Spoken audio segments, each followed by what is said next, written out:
पहला कुरिन्थियों 1:26, हे भाइयों, अपने बुलाए जाने को तो सोचो, ना शरीर के अनुसार बहुत ज्ञानवान, ना बहुत सामर्थी, ना बहुत कुलीन बुलाए गए, परंतु परमेश्वर ने जगत के मूर्खों को चुन लिया कि ज्ञानवानों को लज्जित करे, और परमेश्वर ने जगत के निर्बलों को चुन लिया कि बलवानों को लज्जित करें। और परमेश्वर ने जगत के नीचों को, तुच्छों को, वरन जो है भी नहीं है उनको चुन लिया कि जो हैं उन्हें व्यर्थ ठहराएं, ताकि कोई प्राणी परमेश्वर के सामने घमंड न करने पाए। क्या घमंड? कि मैं बढ़िया था। इमेजिन करो, मुझे प्रीचिंग गिफ्ट देने से पहले परमेश्वर ने डिप्रेशन में वो मुझे लेके गया, जहाँ कलीसिया के सामने, कलीसिया भी बड़ी नहीं, 27-28 लोगों के सामने ऐसे करके मैं बैठ नहीं सकता था, नीचे मुँह करके मुझसे तालियां बज पाती थी। अगर मैं प्रीच कर रहा हूं तो आज मैं ये नहीं कहता मैं बड़ा समझदार था, मैं बड़ा कंप्यूटर इंजीनियर था, प्रभु ने मुझे इसलिए चुन लिया। मैं कहता हूं मैं पागल, तो क्योंकि उस समय मेरी कंडीशन नॉर्मल से 250 गुना नीचे थी। तो आज मैं ये कह सकता हूं, ताकि कोई प्राणी अपने आप पर घमंड ना करने पाए, वो प्रभु पे घमंड करे, ताकि कोई प्राणी, लिखा, परमेश्वर के सामने घमंड ना करने पाए। तो वो समय जब इज़राइल को परमेश्वर अपने लोगों को चुनता था, वो समय आज बड़े रूप में हो चुका है कि परमेश्वर ने निर्बल जातियों को चुना है, कमजोर जातियों को चुना है, तुच्छ जातियों को, नीची लोगों को चुना है। क्यों चुना है? ताकि उन्हें वो इतना बड़ा करना चाहता है कि जो अपने आप को बड़ा समझते हैं वो उनके सामने छोटे लगे। That's the master plan. यही परमेश्वर का प्लान है आपके लिए। अब देख लो, आपने उस प्लान में शामिल होना है, परमेश्वर के लिए दिल खोल के खड़े होना है। कि आपको अभी भी शर्म आती है तो खुदा को भी शर्म आती है, उससे तो ज़्यादा आएगी। अगर आपको परमेश्वर की ब्लेसिंग्स को लेना है तो आपको उसके मास्टर प्लान को समझना पड़ेगा। उसके मास्टर प्लान को समझते हुए कि आप उस मास्टर प्लान का हिस्सा हैं और उसने आपको चुना है ताकि कुछ वो साबित करना चाहता है आपकी ज़िंदगी से। वो तभी कर पाएगा जब वो आपको बिल्ड करेगा, जब वो आपको स्ट्रॉन्ग करेगा। आप मेरी बात समझ रहे हैं? जब आपकी लाइफ में वो गवाहियों को पैदा करेगा। सोचो, मैं अगर यहां होता और मेरी लाइफ में ना नशे की गवाही होती, ना हीलिंग की होती, ना डिलीवरेंस, कोई भी टेस्टिमनी ना होती, तो मैं कैसे, मतलब विश्वास में तो रहता, लेकिन आपको लगता नहीं वो फेथ कितना स्ट्रगलिंग होता। इसका मतलब वो आपकी लाइफ में काम करेगा, नहीं तो वो कोड़े खाता ही ना। अगर उसने हीलिंग नहीं करनी, वो डिलीवर करेगा, वो आपको ऊंचा करेगा, वो फाइनेंशियली ब्लेस करेगा। उसका वायदा है अब्राहम से, सिर्फ आत्मिक नहीं, शारीरिक आशीषों को देने का भी। अगर उसने आपको नहीं देनी, फिर किसको देनी है? अगर उसने अपने बच्चों को नहीं देनी, फिर किसको देनी है? शैतान के बच्चों को। आपको ये बात समझनी है और परमेश्वर के मास्टर प्लान के नीचे आपको रहना है। और उसका मास्टर प्लान कैसे खत्म होता है? जब एक व्यक्ति पाप में चला जाता है, तब उसका मास्टर प्लान जो है वो खत्म हो जाता है। अब एक वचन को मैं आपको पढ़ के सुनाऊंगा, इज़ीकियल 5 बाब उसकी 14 आयत को। मैं तुझे तेरे चारों ओर की जातियों के बीच सब आने जाने वालों के देखते हुए उजाड़ूंगा और तेरी नाम धराई कराऊंगा। इसलिए जब मैं तुझको कोप, जलजलाहट और रिस वाली घुड़कियों के साथ दंड दूंगा, तब तेरे चारों ओर की जातियों के सामने नाम धराई, ठट्ठा और शिक्षा और विस्मय होगा, क्योंकि मुझ यहोवा ने ये कहा है।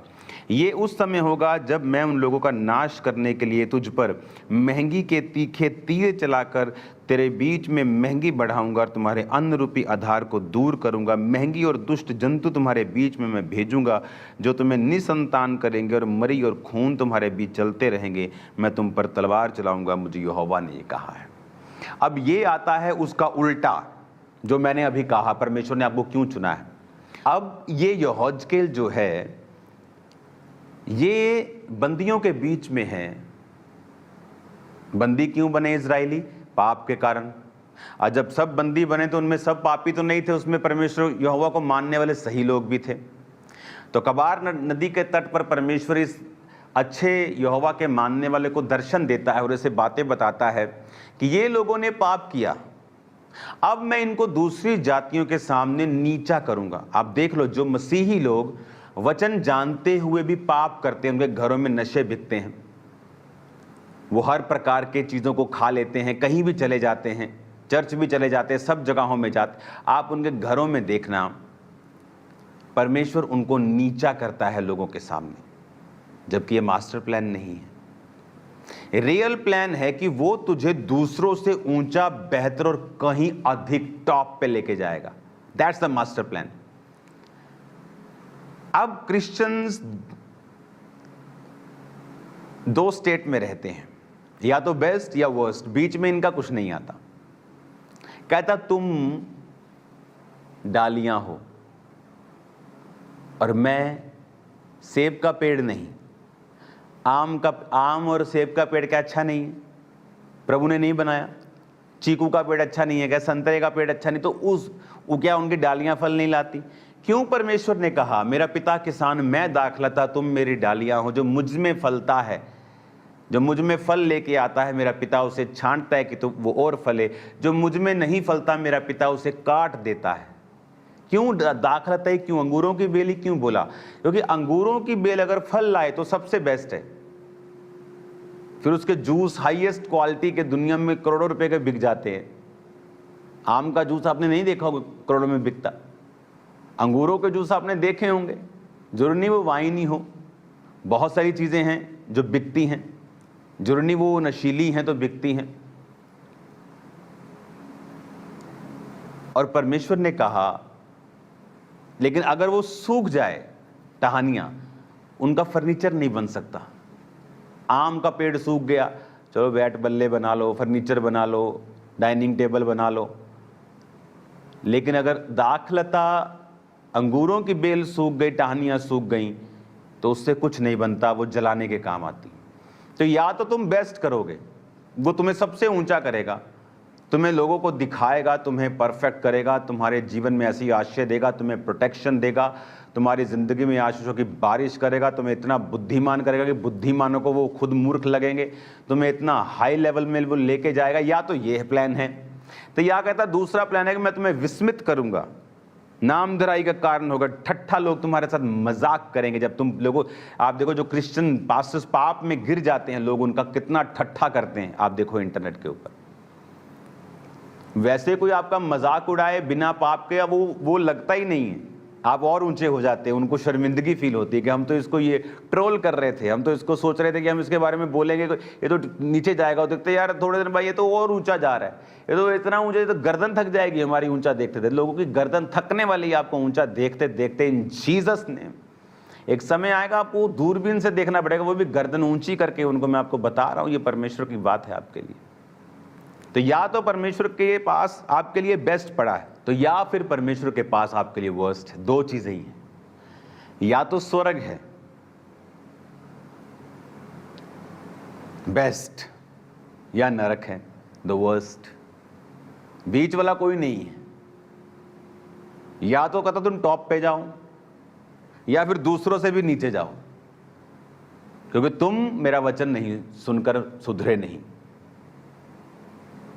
या टॉप पे जाओ, उसने कहा नहीं तो मैं तुम्हें ठट्ठा होने का, विस्मय होने का, घुड़कियों के साथ, धमकियों के साथ, कोप, जलाहट, तुम्हें दंड दूंगा, महंगी होगी, तुम्हारे फाइनेंस के ऊपर ट्रबल होगा, तुम्हारे बच्चों के ऊपर तलवारें चलेंगी। उसने कहा मरी होगी, महंगी होगी, फाइनेंशियल प्रॉब्लम्स होंगी, बीमारियां होंगी, अलग अलग तरह के डिप्रेशंस होंगे। उसने कहा तो या कहता वर्स्ट है, तुम चुनो। कहता तुम्हें क्या चाहिए, बेस्ट चाहिए कि वर्स्ट चाहिए? हमें चुनना है कि हमें क्या चाहिए। परमेश्वर का यह मास्टर प्लान है। कहता महंगी दुष्ट जंतु भेजूंगा, मरी खून तुम्हारे बीच चलते ही रहेंगे, ट्रबल्स ही कहता रहते होंगे। क्यों? ये वचन कहता है। और जब हम वचन को इग्नोर करेंगे, हम अपनी बीमारियों, अपनी मुश्किलों का कारण हम खुद ही रहेंगे। हालेलुया। अब एक वचन को मैं पढ़ूंगा और ये वचन होगा इब्रानियों की पुस्तक उसकी 4 आयत में। मैं 1 से पढ़ता हूं ताकि आपको उसका फुल सिनेरियो समझ आए।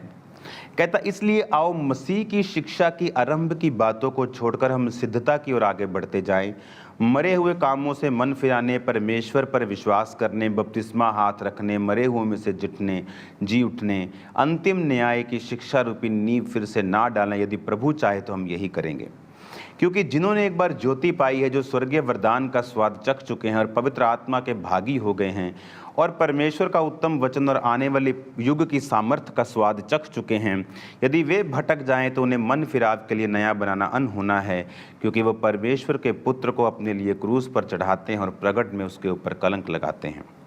जो अभी ध्यान से पढ़ना। अब पौलुस कह रहा है कि हम अब बेसिक शिक्षा को छोड़कर ले हैंड हीलिंग, वो ये नहीं कह रहे ऐसे बंद कर दो, बल्कि कहता आओ अब हम ग्रो करें। हम समझ गए हैं जीसस क्राइस्ट परमेश्वर है, पर आओ अब हम फ्रूटफुल हों कैरेक्टर में, चरित्र में, काम करने में। सिर्फ बातें ही ना करें इंटरनेट पे मसीह की हम कि हम बहुत धर्मी हैं, हमारे जैसा कोई धर्मी नहीं है, बाकी सब पागल ही हैं। कहता काम करके दिखाओ, रूहें बचा के दिखाओ, फ्रूट से, अपने फलों से कार्य करो, उसने कहा। अब कहता 7 आयत में, जो भूमि वर्षा के पानी को जो बार बार उस पर पड़ता है पी पी कर जिन लोगों के लिए वह ज्योति बोई जाती है, उसके काम का साग पात उपजाती है, तो वो प्रभु से आशीष पाती है। यदि वो झाड़ी ऊंट कटारे उगाती है तो निकम्मी और श्रापित होने पे है और उसका अंत जलाया जाना है। अब वो कहता कि जो भूमि जब बार बार वर्षा का पानी उस पर पड़ता है, वो साग पात उपजाती है, तो वो आशीषित होने पे है। कहता अगर तुम्हारा जीवन जो बार बार पानी तुम पे पड़ता है, वचन का पानी तुम पे पड़ रहा है अभी भी, आपको क्या लगता है कि मैं आपको वचन दे रहा हूं? प्रभु का आत्मा आपको वचन दे रहा है, वो आपको भी दे रहा है और मुझसे भी वो बात कर रहा है, मैं ये वचन मेरे लिए भी है। कहता अगर तुम वचन सुन सुनकर अब साग पात उपजाते हो, लोगों के काम आते हो, तो कहता आशीषित होने पर। लेकिन अगर तुम ऊंट कटारे उगाते हो कि वचन सुनकर भी व्यभिचारी हो कि मैंने तो नहीं प्यार मिला, ऐसे लोग भी हैं, व्यभिचार करते बोलते मुझे प्यार मिला। अभी चर्च में व्यभिचार, लोगों के लाइफ में ऐसे भी हैं, चर्च आते हुए व्यभिचारी भी हैं। इमेजिन करो किस आग के वो वेट कर रहे हैं, किस नर्क के भागी वो होंगे। पौलुस कहता है ऐसे पापों पर तुम उलाहना नहीं देते हो, बल्कि घमंड करते हो कि मुझे तो प्यार मिला अभी। और दोनों अपने अपने घरों में शादीशुदा हैं या अनमैरिड हैं, उसमें से कई लोग, लेकिन दोनों पति पत्नी नहीं। आप कैसे, कहता, परमेश्वर की आशीषों को ले सकते हो? कहता तुम्हारा अंत जलाया जाना है कि तुम वचन सुनकर भी ऊंट कटारे उगा रहे हो और प्रभु को फल नहीं दे रहे हो। कहता मैं आता हूं फल पाने की इच्छा से, और जब तुम फल नहीं लाते फिर तुम्हारा कुछ बैट बल्ला नहीं बनेगा, तुम सीधा जलाए जाओगे। या तो बेस्ट करोगे या वर्स्ट करोगे, या तो सबसे ऊपर या सबसे नीचे, बीच का कोई स्थान नहीं। या तो स्वर्ग जाओगे। तुम सोना देखते हो तो कितना ग्लोरियस लगता है ना, वो छोटी सी इयरिंग, छोटी सी मुंदरी कितनी ग्लोरियस लगती। सोने की सड़कें हैं, रियल सोने की सड़कें, रियल वाले की। स्वर्ग इमेजिनरी नहीं है, आप आत्मा में इमेजिनरी वर्ल्ड नहीं है, वो इससे रियल है, वो इससे रियल वर्ल्ड है स्वर्ग। वहां रंग बिरंगे पानी है, मैंने देखे हैं, एक दर्शन मैंने देखा था स्वर्ग, रंग बिरंगे वाटर्स हैं वहां। सो ब्यूटीफुल, इतना मार्वलस, ग्लोरियस है। सोने की, रियल सोने की सड़कें इमेजिन करो, और बड़ी बड़ी खुली खुली बड़ी सड़कें सोने की, कैसा होगा वो। या तो कहता बेस्ट में जाओ तो या आग की झील, नरक के बाद फिर लास्ट डेस्टिनेशन आग की झील, जहां कीड़ा नहीं मरेगा, जहां दर्द कम नहीं होगी, जहां मृत्यु भी नहीं आएगी। जब वो खाना पकाते वक्त लग जाती है ना हाथ में, वो गर्म लगता है एकदम से, ऐसे करता है आदमी। सोचो वो गर्मी उससे कई हजार गुना, लाख गुना गर्मी लगातार आपको लग रही है और आप मर नहीं रहे हैं, लेकिन वो पेन हो रही है, लेकिन मर नहीं रहे हैं, और अनंत पीड़ा तक लोग वहां रहेंगे, क्योंकि उन्होंने परमेश्वर के वचन को समझा नहीं और उसे तुच्छ समझा और संसार की चीजों पे मन लगाए रहे, संसार को खुश करने की इच्छा से या संसार को नाराज ना करने की, कि वो नाराज ना हो जाएं। इमेजिन करो। तो परमेश्वर कहता अगर तुम पर पानी पड़ रहा है तो फल लाओ, और फिर देखो तुम्हारी लाइफ को किस तरह से परमेश्वर ब्लेस करता है। वो तुम्हारे बच्चों की लाइफ की डायरेक्शंस को सेट करेगा, एवरीथिंग सेटल्ड होना शुरू होगा। जैसे जैसे टाइम बीतता जाएगा तुम्हारी लाइफ में, तुम्हारे जीवनों में, तुम देखोगे अपनी लाइफ में बेस्ट होना स्टार्ट होगा, और ऐसा बेस्ट जो तुमने पहले कभी नहीं देखा होगा, और वो बेस्ट ऐसा होगा। अपने हाथों को उठाएंगे। Thank you Jesus. खुदा बाप, एक एक वचन जो आज मैंने इनको बोला, इनकी जिंदगियों में फलों को लेके आया। अपने हाथों को उठाओ, सब जन खड़े हो जाओ।